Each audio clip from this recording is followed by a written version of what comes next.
Hello heavy Riders, क्या हाल है सबके। आज हम लोग जिस बाइक को रिव्यू करने वाले हैं वो सिर्फ एक बाइक नहीं है भाई, वो एक इमोशन है। कुछ लोग तो इसे बाइक मानने से मना कर देते हैं, इसे हम लोग बुलेट भी कहते हैं, बट लेकिन जो स्टैंडर्ड 350 है उसे हम लोग प्योर बुलेट मानते हैं। बट लेकिन जो क्लासिक 350 है ये थोड़े मॉडर्न फीचर्स के साथ आती है और ये बाइक कुछ किलोमीटर चल चुकी है। अब तो रॉयल एनफील्ड ने इसमें काफी ज्यादा फीचर्स डाल दिए हैं। सबसे पहले हम लोग जानेंगे इस बाइक की सारी स्पेसिफिकेशन और उसके बाद हम लोग करेंगे इसका राइडिंग रिव्यू। हम लोग टेस्ट करेंगे इसकी टॉप स्पीड और सारी चीजें हम लोग देखने वाले हैं। तो वीडियो स्टार्ट करने से पहले भाई वीडियो को लाइक कर दो और चैनल को सब्सक्राइब कर लो। तो आओ यार फटाफट शुरू करते हैं इसकी स्पेसिफिकेशन के साथ। So let's start. सबसे पहले हम लोग बात करते हैं बाइक के वेरिएंट्स और बाइक के कलर्स की। क्लासिक 356 वेरिएंट्स में अवेलेबल है, बट लेकिन जो डुअल चैनल एबीएस है उसके 4 वेरिएंट अवेलेबल हैं। पहला वेरिएंट है हेलकंस, दूसरा है सिग्नल्स, तीसरा है ये जो क्लासिक डार्क, ये क्लासिक डार्क वेरिएंट है, और जो फोर्थ वेरिएंट है वो है हमारा क्रोम वेरिएंट। वो आता है लगभग 2,80,000 के आसपास, और जो क्लासिक डार्क मॉडल है ये है 2,65,000 का on road price. Classic dark जो है वो 2022 में रिलीज हुआ था और तब से लेकर अब तक इसने मार्केट पे 350 सीसी में काफी मतलब अपनी धाक जमाई है एक तरीके से, क्योंकि बाइक के काफी ज्यादा जो फीचर्स हैं उन्होंने इंप्रेस किया है मार्केट को। इसमें हमें मिल जाता है भाई डुअल चैनल एबीएस और उसमें हमें मिलते हैं alloy wheels with tubeless tyres. देख रहे हो कितना ज्यादा इंप्रेस करने वाली बात है कि रॉयल एनफील्ड ने काफी चीजें जो है वो अपग्रेड करी हैं पास्ट से लेकर अब तक। पास्ट में भाई रबर टायर्स आते थे, बट लेकिन अब जो रॉयल एनफील्ड है वो ट्यूबलेस टायर्स दे रहा है, जो काफी मार्केट की डिमांड थी कि थोड़े फीचर्स दो। तो अब रॉयल एनफील्ड ने काफी सारे फीचर्स ऐड किए हैं, इसमें एलॉय व्हील्स भी दिया है जिससे थोड़ा बाइक स्टाइलिश लगे। तो काफी चीजें इसमें अपग्रेड की गई हैं। अब हम लोग बात करते हैं यहाँ पे बाइक के इंजन की। तो जो बाइक का इंजन है वो मिल जाता है हमें 349 सीसी BS6 इंजन के साथ ये बाइक आती है। बाइक का इंजन एयर और ऑयल कूल्ड दोनों मिक्स यहाँ पे दिया गया है। बाइक का इंजन प्रोड्यूस करता है 22.2 bhp और ये प्रोड्यूस करता है 27 न्यूटन मीटर का भाई बहुत ज्यादा हैवी टॉर्क। देख रहे हो हॉर्स पावर से कितना ज्यादा है टॉर्क, मतलब लगभग 7 का यहाँ पे डिफरेंस दिया गया है। तो जो बाइक है वो बहुत ज्यादा लाइट फील होती है हर एक गियर में। ऐसा नहीं है कि बाइक स्ट्रेस ले रही है फर्स्ट गियर में सेकंड गियर में, क्योंकि टॉर्क इतना ज्यादा है बाइक का और बाइक बहुत इजीली कंट्रोल होती है ट्रैफिक में। ऐसा नहीं है कि तुम्हें बहुत ज्यादा डाउन शिफ्टिंग करनी पड़ रही है या तुम्हें बहुत ज्यादा अप शिफ्टिंग करनी पड़ रही है। अब हम बात कर लेते हैं यहाँ पे बाइक की सीट हाइट की। तो जो बाइक की सीट हाइट है वो है हमारी 805 mm यानी कि 805 mm। तो मैं तुम्हें बाइक पे बैठ के दिखा देता हूँ एक बार। मेरी हाइट है 5 फुट 8 इंच और यहाँ पे तुम देख सकते हो मेरे जो पैर हैं, मतलब वो थोड़ा अगर स्ट्रेस देके नीचे बैठ रहा हूँ तो पूरे टिक रहे हैं, बट लेकिन अगर कंफर्टेबली रखूँ तो जो थोड़ी मेरी एड़ियाँ हैं वो थोड़ी उठी हुई हैं, बट लेकिन अगर मैं ऐसे बैठता हूँ तो मतलब मैं इजीली बैठ पा रहा हूँ। भाई कितना टाइट स्टैंड है इसका। बाइक का ग्राउंड क्लियरेंस है 170 mm। अब देखते हैं बाइक पे पिलियन को बैठाने के बाद पिलियन का कंफर्ट कैसा रहता है। तो अब हम प्रीत भाई से पूछते हैं कि बाइक का कंफर्ट इन्हें कैसा लग रहा है। प्रीत भाई बताओ जरा। पिलियन के लिए सीट थोड़ी लॉन्ग राइड्स के लिए कंफर्टेबल नहीं है, बट लोकल में काफ़ी अच्छा फील दर कराएगी, बिकॉज कुशन की वजह से आपको लोकल में अच्छा फील होगा। लेकिन लॉन्ग राइड पे क्योंकि सीट जो है छोटी है, इस वजह से आपको थोड़ा प्रॉब्लम का सामना करना पड़ सकता है। अब हम बात कर लेते हैं यहाँ पे बाइक के इंस्ट्रूमेंट क्लस्टर की। तो जो बाइक का इंस्ट्रूमेंट क्लस्टर है वो सेम ही डिजिटल इंस्ट्रूमेंट क्लस्टर दिया गया है। जो बाइक का स्पीडोमीटर है वो एनालॉग है, यहाँ पे पूरी ट्रिप मारता है। यहाँ पे हमें दी गई है एक छोटी सी LCD स्क्रीन जिसमें हमें दिखा रहा है कि इस ट्रिप में कितना ज्यादा बाइक चली है। 17.6 किलोमीटर चली है।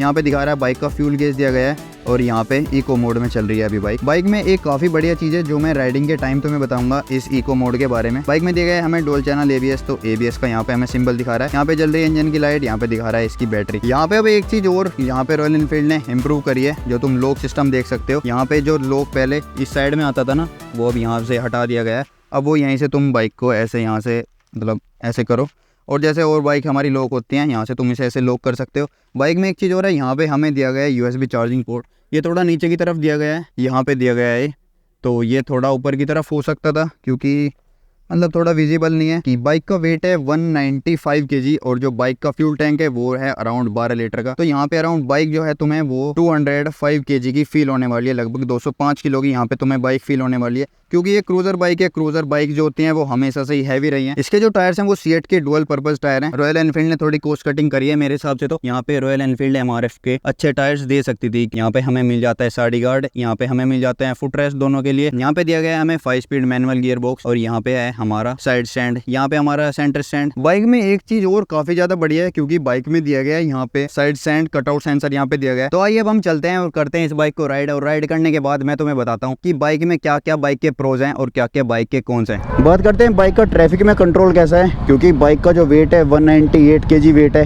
तो उस हिसाब से बाइक की जो मनोवरिंग है ट्रैफिक में कैसी रहती है। ट्रैफिक जैम्स काफ़ी ज़्यादा होने लगे हैं आजकल, तो उस हिसाब से हमें ये भी देखना पड़ेगा जो भी हम लोग बाइक ख़रीद रहे हैं कि ट्रैफिक में तो मुझे ईज़िली हैंडल कर सकते हो या नहीं। बाइक का जो इंजन है वो ट्रैफिक में हीट तो नहीं कर रहा, तो जो बाइक का कूलिंग सिस्टम है वो मुझे लगता है काफ़ी इन्होंने अच्छे से मैनेज किया है। बाइक का वेट इसकी मनोवरिंग के आड़े नहीं आ रहा, ये काफ़ी बढ़िया बात है, एक पॉजिटिव साइन है। मतलब मुझे मनोवर करने में बाइक ज़्यादा प्रॉब्लम्स यहाँ पे नहीं कर रही। बाइक ओवरटेक कैसा करती है देखते हैं। अमेजिंग, बाइक की ओवरटेकिंग पावर्स काफ़ी ज़्यादा बढ़िया है, क्योंकि बाइक का जो टॉर्क है वो काफ़ी ज़्यादा है। 27 न्यूटन मीटर का बाइक टॉर्क प्रोड्यूस करती है, तो इतने टॉर्क होने की वजह से जो बाइक का पिकअप है वो काफ़ी बढ़िया है हर एक गियर में। ये ब्रेकर है, बाइक का जो ग्राउंड क्लियरेंस है वो अराउंड 170 मिलीमीटर है, तो बाइक जो ब्रेकर्स होंगे, जो सिटी के ब्रेकर्स होंगे उन्हें तो ईज़िली क्रॉस कर जाएगी, उनमें तो किसी में भी ये अड़ने वाली नहीं है। अदरवाइज़ अगर तुम लोग टूरिंग करने के लिए जाते हो और वहाँ पे पत्थर वगैरह पता नहीं तुम्हें किस हिसाब के मिल सकते हैं, तो वहाँ थोड़ी अड़चनें आ सकती है, बट लेकिन यहाँ तो ऐसा कुछ प्रॉब्लम नहीं है। बाइक के हैंडल बार्स में थोड़ी सी वाइब्रेशन है, बहुत थोड़ी सी, ज़्यादा नहीं मैं कह सकता, मतलब नेग्लेक्जिबल है ये, इसे तुम इग्नोर भी कर सकते हो, इतनी कम वाइब्रेशन है। अगर तुम्हें पुरानी बुलेट चलाई होगी तो उसके मुकाबले तो तुम्हें इसमें कुछ भी फील नहीं होगा। तो जो स्विच क्वालिटी है वो ओके है, मतलब 7 आउट ऑफ 10 है। इस जो किल स्विच की क्वालिटी है वो मुझे थोड़ी सही नहीं लग रही। अदरवाइज़ तो जो कंसोल का फिनिश है वो काफ़ी बढ़िया है। यहाँ पे इन्होंने क्रोम की फिनिशिंग दी हुई है मीटर के ऊपर, यहाँ पे जो इंस्ट्रूमेंट क्लस्टर है उस पर क्रोम की फिनिशिंग दी गई है। Royal Enfield classic, indicator on है, बंद कर लेते हैं। अभी हम चल रहे हैं 40 की स्पीड के ऊपर, और ये जो इंस्ट्रूमेंट क्लस्टर है वो लिट करता है, मतलब वो जलता है रात के टाइम पे। देखो अभी कितना मस्त जल रहा है, तो ये जलता है। यहाँ पे हमें छोटी सी LCD स्क्रीन दी गई है जिसमें हमें टाइम दिखा रहा है। यहाँ पे फ्यूल गेज है, मतलब फ्यूल इंडिकेटर दिया गया है, फ्यूल दिखा रहा है। यहाँ पे दिखा रहा है कि बाइक अभी इको पे चल रही है, यहाँ AM PM दिखा रहा है। तो 60 पे क्रूज़ करेंगे, उसके बाद टेस्ट करेंगे हम लोग बाइक के रियर ब्रेक्स।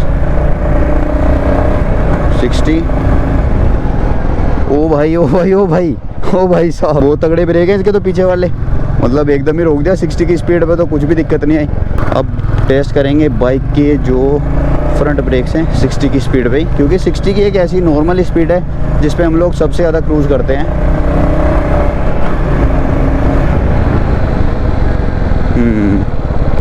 बाइक में डुअल चैनल ABS है, तो उस हिसाब से जो फ्रंट ब्रेक्स हैं वो काफ़ी ज़्यादा बढ़िया हैं बाइक के। मतलब जो रियर ब्रेक्स की बाइट है वो ज़्यादा एग्रेसिव है in comparison to front brake. Front brakes की bite is 8 out of 10, but लेकिन जो रियर ब्रेक्स की बाइट है वो 9 आउट ऑफ 10 है, वो ज़्यादा एग्रेसिव है in comparison to front breaks.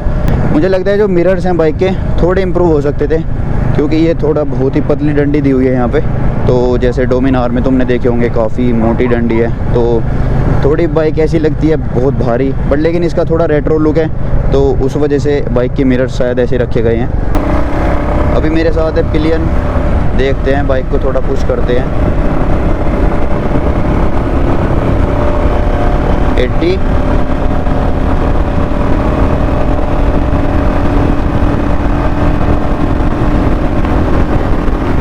100,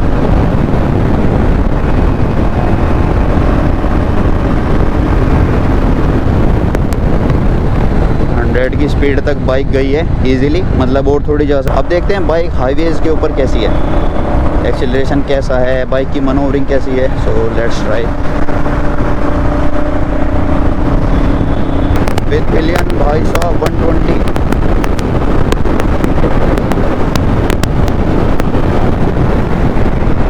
with pillion bike 120 hit कर रही है। ओ माय गॉड भाई साहब गजब, क्या पावर है यार बाइक में, मतलब पिलियन के साथ 120 भाग रही है, गजब भाई। बाइक में एक फीचर काफ़ी बढ़िया है, यहाँ पे मैं तुम्हें दिखाता हूँ। अगर हम लोग क्रूज़ कर रहे हैं, अभी मैं 60 की स्पीड पे मान लो क्रूज़ कर रहा हूँ, तो यहाँ पे इको मोड ऑन है। ये फ्यूल एफिशिएंसी के लिए यहाँ पे मोड दिया गया है कि अगर हम लोग एक स्पीड के ऊपर क्रूज़ करते हैं तो इको मोड लग जाता है। मैं जैसे ही एक्सीलरेट करता हूँ बाइक को, ये देखो एक्सीलरेट कर रहा हूँ मैं, 60 से ऊपर जा रही है बाइक, तो ये इको मोड हट जाता है अपने आप। अब हम लोग करते हैं गाइस बाइक की टॉप स्पीड टेस्ट। अभी 0 पे कर लेता हूँ बाइक को, मतलब बंद करके चलेंगे। ये अभी अब करते हैं हम बाइक की टॉप स्पीड टेस्ट। अभी मैं हूँ 0 पे, first gear eco mode on है और first gear 40, second gear 55, third gear 78 के आसपास,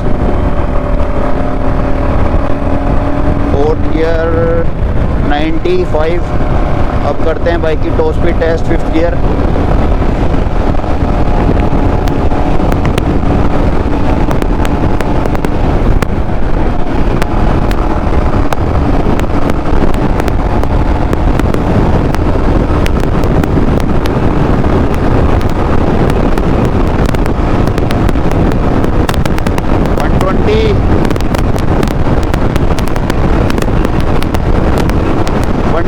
अभी भी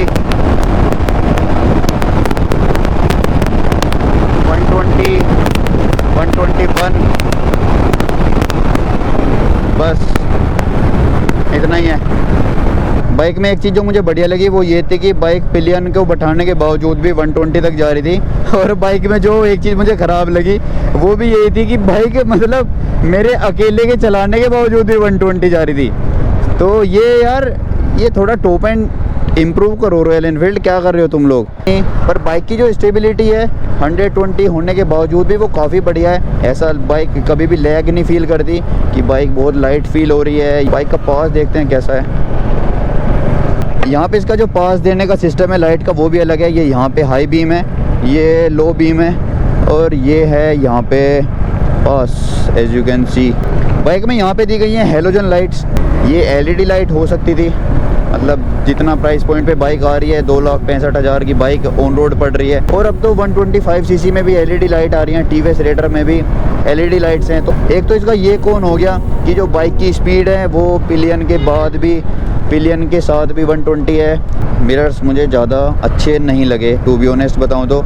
यहाँ पे गियर पोजीशन इंडिकेटर दे सकते थे इंस्ट्रूमेंट क्लस्टर के अंदर, तो एक ये चीज़ मिसिंग है।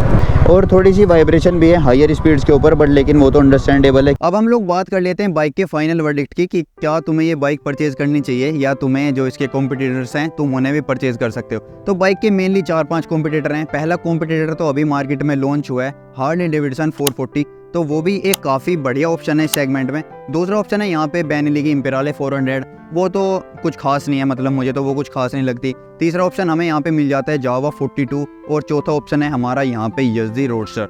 यज़दी रोडस्टर इस बाइक से थोड़ी सस्ती है, वो लगभग 2.5 लाख के आसपास है, तो 15,000 का डिफरेंस यहाँ पे देखने के लिए मिल जाता है। और उस बाइक में फीचर्स भी काफ़ी ज़्यादा हैं इस बाइक के कंपैरिजन में। दूसरी अगर बात करूँ मैं हार्ले डेविडसन 440X की, तो वो अभी न्यूली लॉन्च्ड है मार्केट में, तो मुझे लगता है कि थोड़ा सर्विसिंग में थोड़ी प्रॉब्लम यहाँ पे तुम्हें उसमें देखने के लिए मिलने वाली है। तीसरा है हमारा जावा 42, तो जावा 42 का ग्राउंड क्लियरेंस काफ़ी कम है, तो वो प्योर मतलब तुम हाईवेज पे राइड कर सकते हो उसे। अगर तुम थोड़ा माउंटेन की साइड लेके जाना चाहो तो मुझे लगता है वो वहाँ पे थोड़ा तुम्हें दिक्कत करने वाली है। तो जो यहाँ पे हमारे मेन कॉम्पिटिटर बच जाते हैं वो है हमारा यहाँ पे यज़दी रोडस्टर और हमारी रॉयल एनफील्ड क्लासिक 350। अब इसमें मेन चीज़ एक और आ जाती है कि तुम्हें सर्विसिंग में कितनी दिक्कत आने वाली है। रॉयल एनफील्ड की सर्विसिंग तुम कहीं भी करा सकते हो, जहाँ पे भी चाहो तुम इसकी वहाँ पे सर्विस करा सकते हो।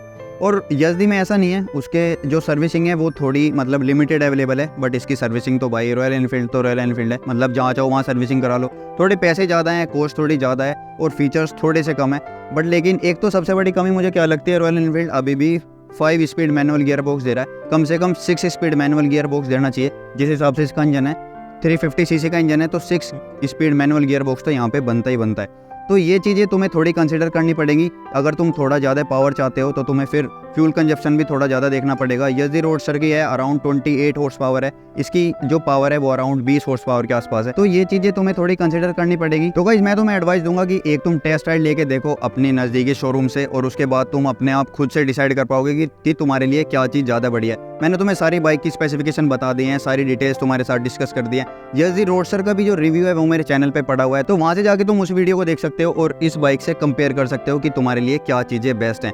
तो गाइज मिलते हैं अगली वीडियो में, तब तक के लिए टेक केयर, गुड बाय और राइड सेफ।